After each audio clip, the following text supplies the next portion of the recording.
Umakyat na sa 19 ang kabuang bilang ng mga napaulat na nasawi dahil sa pananalasa ng bagyong Opong at ang mga naunang bagyong Mirasol at Nando.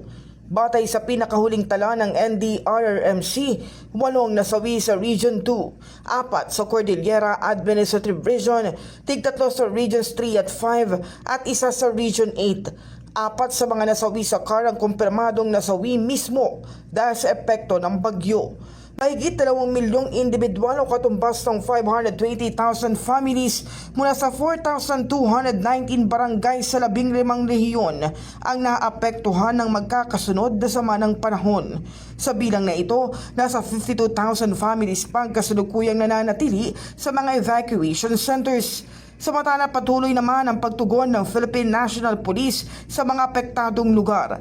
Tumutulong na rin sila sa road clearing operations. Nagpapatuloy din ang clearing operations ng DPWH. Patuloy ang paalala ng mga otoridad sa publiko na manatiling alerto at sumunod sa mga abiso para sa kaligtasan.